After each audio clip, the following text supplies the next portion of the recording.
Komunikasi merupakan komponen dasar dalam aktivitas manusia. Manusia dapat berhubungan satu dengan yang lainnya dalam kehidupan sehari-hari karena adanya proses komunikasi.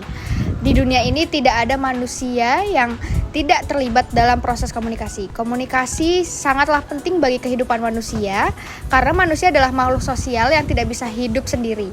Maka dari itu, komunikasi dan masyarakat tidak dapat dipisahkan. Salah satu hal yang menjadikan pengetahuan manusia semakin berkembang dari hari ke hari adalah proses komunikasi.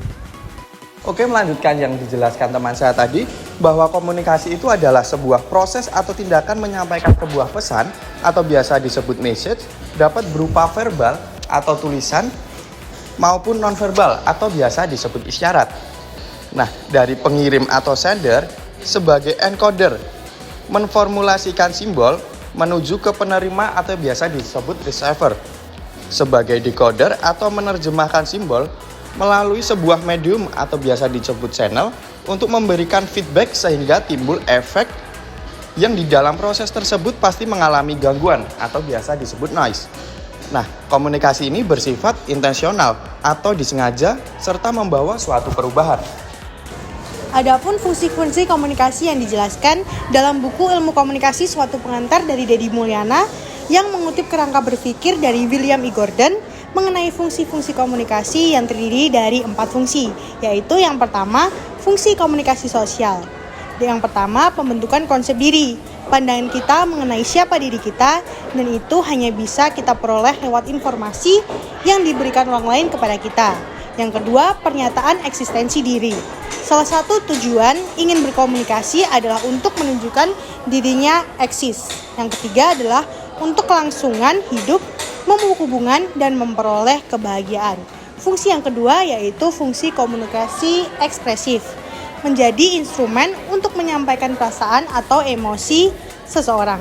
Fungsi yang ketiga ialah fungsi komunikasi ritual.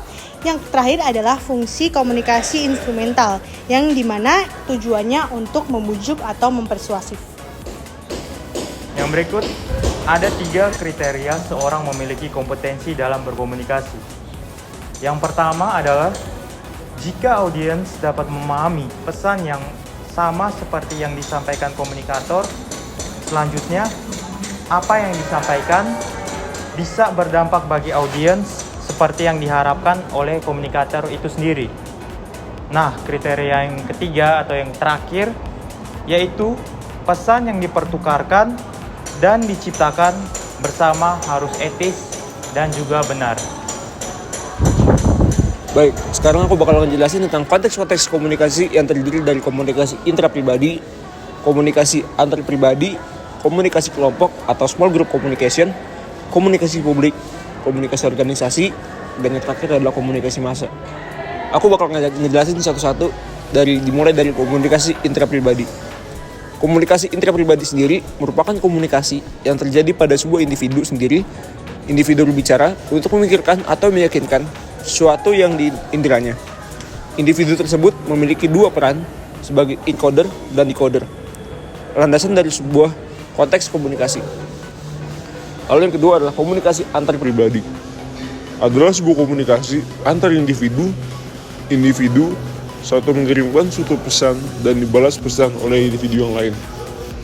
Lalu yang ketiga adalah komunikasi kelompok atau small group communication. Adalah sekumpulan orang yang mempunyai satu tujuan yang sama. Lalu yang keempat adalah komunikasi publik. Merupakan sebuah komunikasi antara seorang pembicara dengan sejumlah besar khalayak yang tidak bisa dikenali satu persatu. Lalu yang kelima adalah komunikasi organisasi. Adalah sebuah komunikasi yang terjadi di sebuah organisasi. Lalu yang terakhir adalah komunikasi massa. Merupakan sebuah komunikasi yang menggunakan media massa, baik media cetak maupun media elektronik. Selanjutnya, kami akan menjelaskan mengenai prinsip-prinsip komunikasi.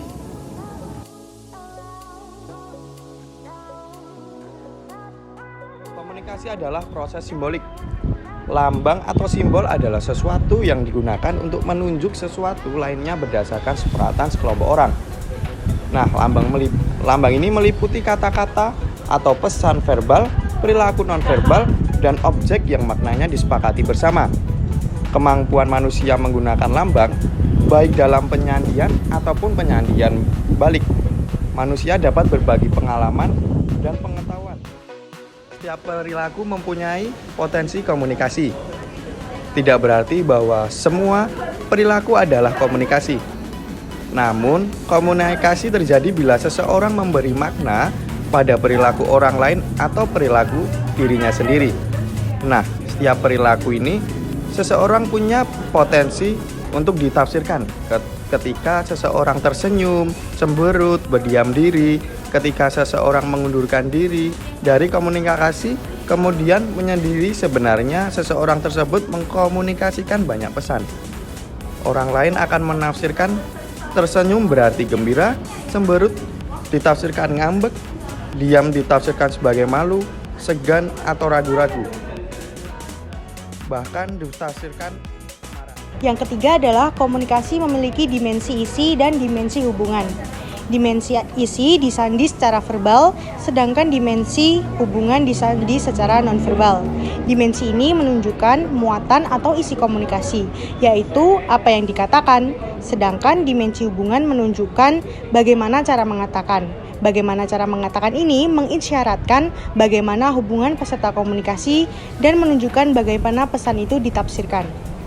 Penggunaan bahasa secara efektif, bahasa yang digunakan, siapa yang menjadi sasaran adalah perwujudan dari komunikasi sebagai proses budaya.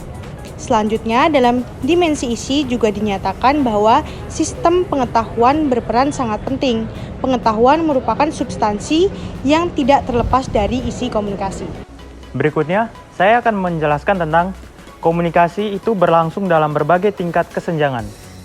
Komunikasi itu dilakukan dalam berbagai tingkat kesenjangan, dari komunikasi yang tidak disengajai sama sekali, hingga pada komunikasi yang benar-benar direncanakan dan disadari. Nah, memang kesengajaan bukan merupakan syarat komunikasi. Kita sama sekali tidak bermaksud untuk menyampaikan pesan kepada orang lain, namun perilaku kita sangat potensial ditafsirkan oleh orang lain. Kita benar-benar tidak dapat mengendalikan orang lain untuk menafsirkan atau tidak menafsirkan perilaku kita itu. Implikasi dari komunikasi berlangsung dalam berbagai tingkat kesenjangan adalah bahwa komunikasi dilakukan dalam berbagai tingkat kesadaran. Nah, berkomunikasi biasanya kesadaran kita lebih tinggi dalam situasi khusus dibandingkan dengan berkomunikasi dalam situasi rutin.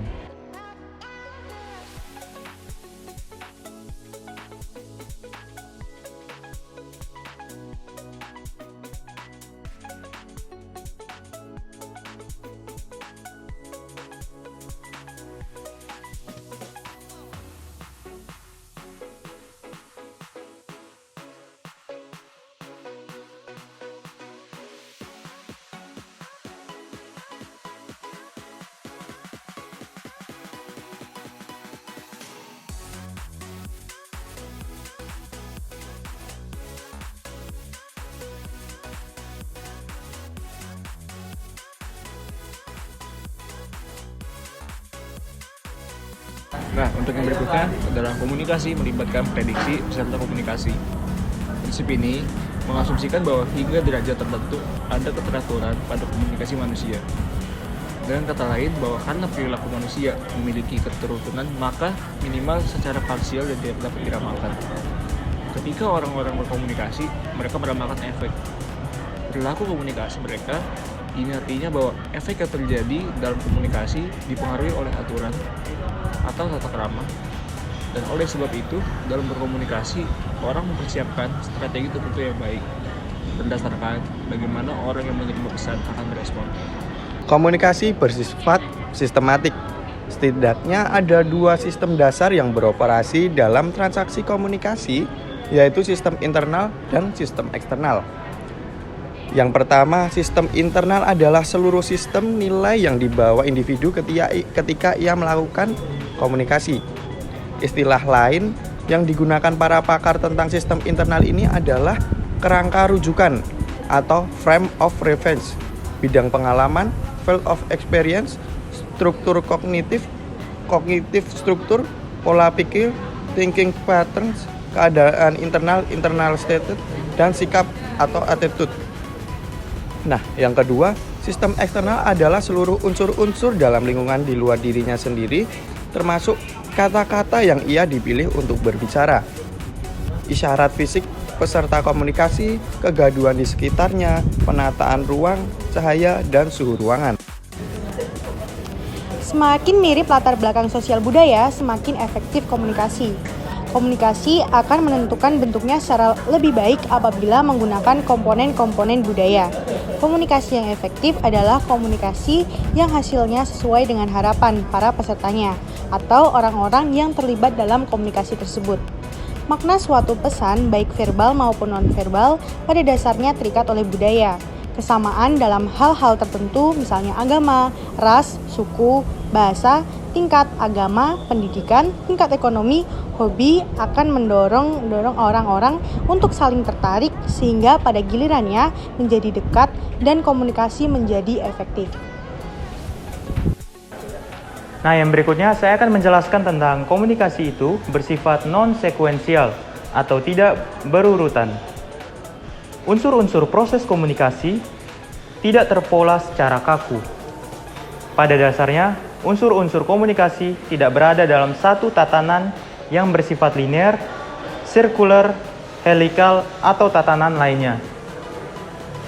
Implikasi dari komunikasi bersifat non-sekuensial adalah unsur-unsur proses komunikasi sebenarnya tidak terpola secara kaku. Pada dasarnya, unsur-unsur tersebut tidak berada dalam tatanan yang bersifat linear. Nah, untuk fitness 10 ini adalah komunikasi bersifat prosesual, dinamis, dan transaksional. Suatu proses adalah sesuatu yang tidak diketahui awalnya, namun diketahui akhirnya, melainkan proses yang sinambung. Oleh sebab itu, sebagai proses maka komunikasi tidak mempunyai awal dan tidak mempunyai akhir. Ini artinya, dalam komunikasi, itu tidak dapat mengukir terjadinya komunikasi berdasarkan apa yang terjadi di antara dua waktu awal dan akhir kegiatan. Sebab, setelah kegiatan tatap muka misalnya, kegiatan pidato, setelah seseorang menyelesaikan pidatonya, para pendengar terus memberikan sebuah makna terhadap pidato tersebut, bisa berbulan-bulan, bahkan bisa bertahun-tahun. Komunikasi bersifat dinamis. Ini artinya, dalam proses komunikasi, para peserta komunikasi saling mempengaruhi seberapapun kecilnya pengaruh tersebut. Yang juga penting kita pahami bahwa metode komunikasi sebenarnya merupakan pemotretan atas gambaran diam dari proses tersebut. Pernyataan bahwa komunikasi telah terjadi sebenarnya bersifat buatan, dalam arti bahwa kita mencoba menangkap suatu gambaran diam atau statis dari proses tersebut dengan maksud untuk menganalisis kerumitan peristiwa tersebut, dengan menunjukkan bahwa komponen-komponen atau aspek-aspeknya yang penting. Implikasi dan komunikasi sebagai proses yang dinamis dan transaksional ini adalah bahwa para peserta komunikasi berubah dari sekedar berubah pengetahuannya hingga berubah pandangannya, keyakinannya, dan perilakunya. Komunikasi bersifat irreversible. Suatu perilaku adalah suatu peristiwa. Suatu peristiwa adalah sesuatu yang telah terjadi. Oleh karena merupakan suatu peristiwa, perilaku hanya berlangsung dalam waktu tersebut dan tidak dapat diambil kembali. Perilaku baru tidak akan mengubah perilaku sebelumnya. Sifat irreversible ini adalah implikasi dari komunikasi sebagai proses yang selalu berubah. Prinsip ini seyogyanya menyadarkan kita bahwa kita harus berhati-hati untuk menyampaikan sebuah pesan kepada orang lain. Sebab efeknya tidak bisa ditiadakan sama sekali. Komunikasi bukan panacea untuk menyelesaikan berbagai masalah. Namun komunikasi bukanlah obat mujarab untuk menyelesaikan persoalan atau konflik itu. Karena mungkin sekali bahwa persoalan itu berkaitan masalah struktur atau aturan. Nah, itu tadi prinsip-prinsip dalam komunikasi. Sekian presentasi dari kelompok kami.